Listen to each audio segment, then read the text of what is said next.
तो मोहम्मद अजीज उत्तम महांती बहुत फिल्म रे गीत गाई सहित अक्षय महांती भेटरान जी रही अक्षय महांती संगीतज्ञ कंठशिल्पी सी उत्तम महांती बहुत गीत गाई से गीत गुड़िक से अभिनय गुड़िक आज मन पड़ जा कथा मन पड़ जा निश्चित भाव में मन जे उत्तम महांती जो कला उत्तम महांती जो कला नैपुण्यता उत्तम महांती जो चरित्र अभिनय उत्तम महांती जो आम जदि कहवा हीरो भूमिकार अभिनय एवं उत्तम महांती जदि आम कहवा जेकोसी भूमिकार अभिनय निश्चित भाव में सबुदिन अविस्मरणीय रही आज शेष यात्रा समस्ते शेष विदाय जनाऊँ से सत्यनगर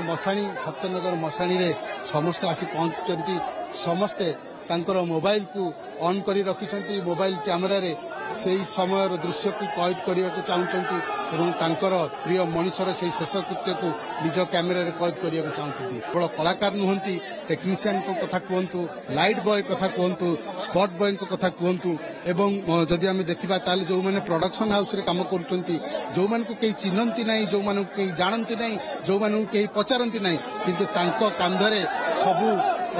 भार थाए ही से बेसी भल पाउथिले एवं सब से आगे आसुले जितेबाला से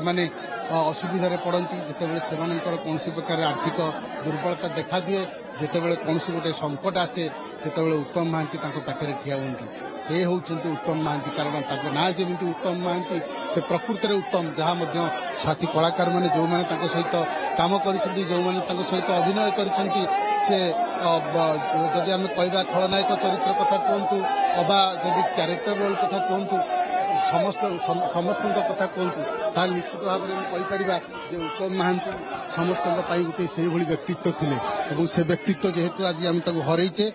से व्यक्तित्व आज आम स्मृति पाल्टी जाइछंती से व्यक्तित्व को आज आम आज देखा पाइबानी से व्यक्तित्व आम स्मृति हो रहीगले ये निश्चित भाव में ओडिया सिनेप्रेमी ये गोटे बड़ दुख खबर एवं आज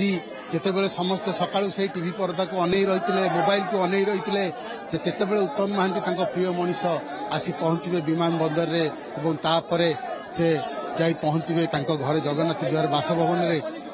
विहार बासभवन रे शेष दर्शन पर जो सत्यनगर मशाणी रही सत्यनगर मशाणी को मर शरीर अणा जाइथिला एवं जहाँ मुख्यमंत्री बासभवन जाई शेष दर्शन करते मुख्यमंत्री कहते शेष सम्मान दिज्व गार्ड ऑफ ऑनर दिज्व से क्रम आज सत्यनगर मशाणी मर शरीर जिते आसी पहुंचला से गार्ड ऑफ ऑनर दि जाइथिला एवं तापर जहाँ रीतिनीति जहाँ विधि रही जहाँ परंपरा अनुसार जहाँ कार्यक्रम रही संपन्न है बर्तमान मर शरीर में मुखाग्नि दि जाउछि ये निश्चित भाव में विदाय देवार बेल एवं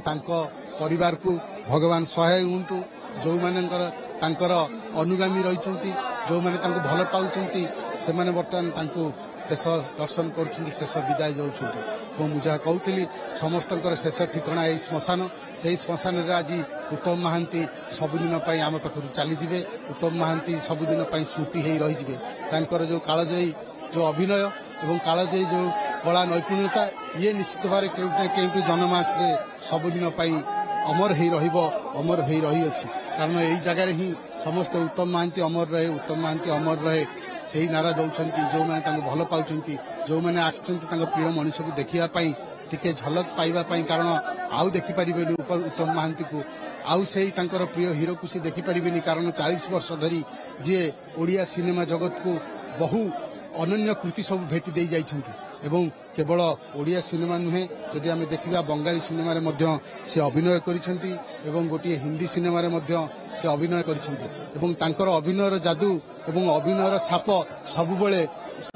ओडिया सिनेप्रेमी हृदय रही और जनमानस रही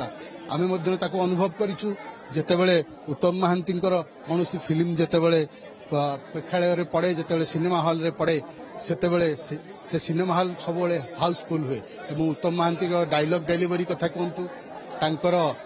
गेटअप कथा कहतु एवं सबुबले से ता उपरे विशेष भाव में ध्यान दौले आज सकाळे प्रतिक्रिया नौथुलु जेतेबेले सीतम दास कहते जे उत्तम महांती जेतेबेले फाइट सीन करुले सेतेबेले जेतेबेले कौन भेलियान हुंतु एवं खलनायक चरित्र जे ରୋଲ କରୁଥିଲେ ଯେ ଅଭିନୟ କରୁଥିଲେ ତାଙ୍କ ପାଖରୁ କେତେ ଡିଷ୍ଟାନ୍ସରେ ତାଙ୍କର ହାତ ରହିବ ଯେତେବେଳେ ଫାଇଟ୍ ସିନ୍ରେ ତାଙ୍କ ହାତ ତାଙ୍କ ଶରୀରରେ ପଡ଼ିବ ନାହିଁ ତାକୁ ଦେଖି ସେ ପୁରା ମାପି ଚୁପି ସେତେବେଳେ ସଟ୍ ଦେଉଥିଲେ ଏବଂ ଉତ୍ତମ ମହାନ୍ତି ସବୁବେଳେ ଆମେ ଯଦି ଦେଖିବା ତାହେଲେ ସମସ୍ତେ କହୁଛନ୍ତି ଉତ୍ତମ ମହାନ୍ତିଙ୍କର ବହୁତ କମ୍ ସଟ୍ରେ ସବୁ ସଟ୍ ଗୁଡ଼ିକ କଳାକାର ଯେଉଁ ଜାଗାରେ ତାଙ୍କୁ ସେଇ ଜାଗାରେ ସେ ଠିକ୍ ହେଉଥିଲେ ସେଇ ଜାଗାରେ ହିଁ ସେ ତାଙ୍କର କଳା ନୈପୁଣ୍ୟତା ଦେଖାଉଥିଲେ ଏବଂ ଆପଣ ଦେଖିବେ ଯୋଉ ଯୋଉ ସିନେମା ସବୁ ସେ ଛାଡ଼ି ଯାଇଛନ୍ତି ସେ ଦଣ୍ଡା ବାଳୁଙ୍ଗା କଥା କୁହନ୍ତୁ ରାମାୟଣ କଥା କୁହନ୍ତୁ ଏବଂ ଉଦଣ୍ଡି ସୀତା କଥା କୁହନ୍ତୁ ଏବଂ ଯଦି ଆମେ କହିବା ତାହେଲେ ଅକୁହା କଥା କୁହନ୍ତୁ ଏବଂ ଏଇ ଯୋଉ ଫିଲ୍ମ ଗୁଡ଼ିକ ରହିଛି ଚଳଚ୍ଚିତ୍ର ଗୁଡ଼ିକ ରହିଛି ସେ ଚଳଚ୍ଚିତ୍ରରେ ତାଙ୍କର ଯୋଉ ଅଭିନୟ ଏ ଅଭିନୟର ଛାପ କେଉଁଠି ନା କେଉଁଠି ସମସ୍ତଙ୍କର ମନରେ ରହିଛି ଆଉ ରହିଥିବ ନିଶ୍ଚୟ କାରଣ ସେ ଅଭିନୟ ତ ସମସ୍ତେ କରନ୍ତି କିନ୍ତୁ ଅଭିନୟକୁ ସମସ୍ତଙ୍କର ଅଭିନୟକୁ ମନେ ରଖାଯାଏ ନାହିଁ ଏବଂ ଉତ୍ତମ ମହାନ୍ତିଙ୍କର ମଧ୍ୟ ଆମେ ଦେଖିଛୁ ତାଙ୍କର ଯେତେବେଳେ ଗୀତ ଗୁଡ଼ିକ ଆସୁଥିଲା ଉତ୍ତମ ମହାନ୍ତିଙ୍କର କଣ୍ଠକୁ ମ୍ୟାଚ୍ କରୁଥିଲା ମହମ୍ମଦ ଅଜିଜଙ୍କର କଣ୍ଠ ତ ମହମ୍ମଦ ଅଜିଜ ମଧ୍ୟ ଉତ୍ତମ ମହାନ୍ତିଙ୍କର ବହୁତ ଫିଲ୍ମରେ ତାଙ୍କ ଗୀତ ଗାଇଛନ୍ତି ଏବଂ ତା ସହିତ ଅକ୍ଷୟ ମହାନ୍ତି ମଧ୍ୟ ଭେଟରାନ୍ ଯିଏ ରହିଛନ୍ତି ଅକ୍ଷୟ ମହାନ୍ତି ସଙ୍ଗୀତଜ୍ଞ କଣ୍ଠଶିଳ୍ପୀ ସିଏ ମଧ୍ୟ ଉତ୍ତମ ମହାନ୍ତିଙ୍କ ପାଇଁ ବହୁତ ଗୀତ ଗାଇଛନ୍ତି ସେଇ ଗୀତ ଗୁଡ଼ିକ ସେଇ ଅଭିନୟ ଗୁଡ଼ିକ ଆଜି ମଧ୍ୟ ମନେ ପଡ଼ିଯାଉଛି ଏବଂ ସେଇ କଥା ମଧ୍ୟ ମନେ ପଡ଼ିଯାଉଛି ଏବଂ ନିଶ୍ଚିତ ଭାବରେ ମନେ ରହିବ ଯେ ଉତ୍ତମ ମହାନ୍ତିଙ୍କର ଯୋଉ କଳା ଉତ୍ତମ ମହାନ୍ତିଙ୍କର ଯୋଉ କଳା ନୈପୁଣ୍ୟତା ଉତ୍ତମ ମହାନ୍ତିଙ୍କର ଯୋଉ ଚରିତ୍ର ଅଭିନୟ ଉତ୍ତମ ମହାନ୍ତିଙ୍କର ଯୋଉ ଆମେ ଯଦି କହିବା ତାହେଲେ ହିରୋ ଭୂମିକାର ଅଭିନୟ ଏବଂ ଉତ୍ତମ ମହାନ୍ତିଙ୍କର ଯଦି ଆମେ କହିବା ଯେକୌଣସି ଭୂମିକାରେ ତାଙ୍କର ଅଭିନୟ ନିଶ୍ଚିତ ଭାବରେ ସବୁଦିନ ପାଇଁ ଅବିସ୍ମରଣୀୟ ହୋଇ ରହିବ ଏବଂ ଆଜି ଶେଷ ଯାତ୍ରାରେ ସମସ୍ତେ ତାଙ୍କୁ ଶେଷ ବିଦାୟ ଜଣାଉଛନ୍ତି ଏବଂ ସେଇ ସତ୍ୟନଗର ମଶାଣୀରେ ସମସ୍ତେ ଆସି ପହଞ୍ଚୁଛନ୍ତି ସମସ୍ତେ ତାଙ୍କର ମୋବାଇଲକୁ ଅନ୍ କରି ରଖିଛନ୍ତି ମୋବାଇଲ କ୍ୟାମେରାରେ ସେହି ସମୟର ଦୃଶ୍ୟକୁ କଏଦ କରିବାକୁ ଚାହୁଁଛନ୍ତି ଏବଂ ତାଙ୍କର ପ୍ରିୟ ମଣିଷର ସେହି ଶେଷ କୃତ୍ୟକୁ ନିଜ କ୍ୟାମେରାରେ କଏଦ କରିବାକୁ ଚାହୁଁଛନ୍ତି ନିଶ୍ଚିତ ଭାବରେ ଆମେ କହିପାରିବା ଆଉ କିଛି ସମୟ ପରେ ତାଙ୍କ ପାର୍ଥିବ ଶରୀର ହୁଏତ ମାଟିରେ ମିଶିଯିବ ଏବଂ ପାଉଁଶ ହୋଇଯିବ କିନ୍ତୁ ତାଙ୍କର ଯେଉଁ କାଳଜୟୀ ଯେଉଁ ସ୍ମୃତି ଗୁଡ଼ିକ ରହିଛି ଇଏ କେଉଁଠି ନା କେଉଁଠି ସବୁଦିନ ପାଇଁ ଅମର ହୋଇ ରହିବ ସେହି ସ୍ମୃତି ହୋଇ ରହିବ ଏବଂ ସେହି ସ୍ମୃତିକୁ ଆମେ ସବୁବେଳେ ମନେ ପକାଇବା ସେହି ସ୍ମୃତିକୁ ଆମେ ସବୁବେଳେ ରୋମନ୍ଥନ କରିବା ଏବଂ ଯାହା ମୁଁ କହୁଥିଲି ଯେଉଁ କଳାକାରମାନେ ବିଶେଷ ରହିଛନ୍ତି ସେ କଳାକାରମାନେ ମଧ୍ୟ ଆଜି ଶେଷ ଦର୍ଶନ କରିବାକୁ ଆସିଥିଲେ ଏବଂ ତାଙ୍କର ଯେଉଁ ବାସଭବନ ରହିଛି ଜଗନ୍ନାଥ ବିହାର ବାସଭବନ ସେହି ବାସଭବନକୁ ସମସ୍ତେ ଆସିଥିଲେ ପ୍ରସାଦ ନନ୍ଦ ଆସିଥିଲେ ଏବଂ ତାଙ୍କ ସହିତ ପ୍ରଦ୍ୟୁମ୍ନ ଲେଙ୍କା ମଧ୍ୟ ଆସିଥିଲେ ଏବଂ ତାଙ୍କ ସହିତ ଇଲୁ ବାନାର୍ଜୀ ମଧ୍ୟ ଆସିଥିଲେ ଯୋଉ ଯୋଉ କଳାକାରମାନେ ଏବଂ ବ୍ରଜ ସିଂ ମଧ୍ୟ ଆସିଥିଲେ ଯୋଉ ଯୋଉ କଳାକାରମାନେ ସେତେବେଳେ ସମୟରେ ଉତ୍ତମ ମହାନ୍ତିଙ୍କ ସହିତ ଅଭିନୟ କରିଥିଲେ ହୁଏତ ଜୟରାମ ସାମଲ ଆଜି ସକାଳେ କହୁଥିଲେ ଜୟରାମ ସାମଲଙ୍କର